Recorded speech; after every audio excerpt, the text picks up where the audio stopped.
Arestado isang lalaki nagpanggap umanong pulis sa Taguig para takutin ng babaeng inutangan niya. Gina suspect, hindi siya nagpapakilalang pulis pero aminado siyang may suot na jacket na may police markings. Laging una ka sa balita ni Bam Alegre, exclusive. Arestado ang lalaking ito sa barangay Comembo, Taguig kagabi na nagpanggap daw na pulis. Inireklamo siya ng isang babae matapos umano siya manutok ng baril. Base sa investigasyon, ayaw magbayad ng suspect sa utang niyang 20,000 pesos sa babae. Sinindak daw niya ang biktima at nagpakilala raw na pulis. Nagsumbong ang biktima sa pinakamalapit na police outpost. Nang kumprontahin ng lalaki ng mga totoong pulis, doon na nagkaalaman.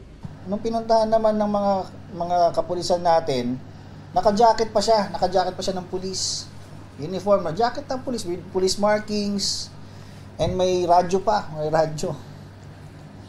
So pagkatapos nga nung makita na naka-pulis na jacket siya, tinanong siya ng tropa. At hiningihan siya ng ID, nagpakilala, tinanong siya kung pulis ka ba talaga. Nagpakilala siya, sabi niya pulis daw siya. So nung hiningihan naman na siya ng documents like the ID, PNP ID, wala siyang maipakita. So sa katagalan, umamin din siya, sir, hindi po ako pulis. Nang inspeksyonin siya malapit kung saan siya nakatira, nakuha na ng lalaki ng handgun na walang sapat na papeles na magpapatunay na ito'y lisensyado, pati isang sachet ng hinihinalang shabu. Depensa ng suspect, ang tanging pagkakamali lang niya magsuot ng jacket na may police markings. Hindi raw siya nagpapakilalang pulis. Itinanggi niya rin kanya ang nakuhang kontrabando. Kaya sabi ko sa kanila, drug test tayo ngayon. Kung positive ako, sige. Pangit naman na pagdating sa police station, lapag yung baril at saka yung droga. Hindi naman tama yun.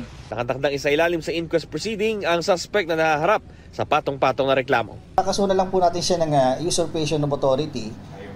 And kasi nga, wearing uniform, nagpapakilala siyang police, may badge pa nga, and then isa illegal possession of firearms, Article 10591 with Article 9165 for illegal possession of dangerous drugs. Ito ang unang balita, Bam Alegre para sa GMA Integrated News.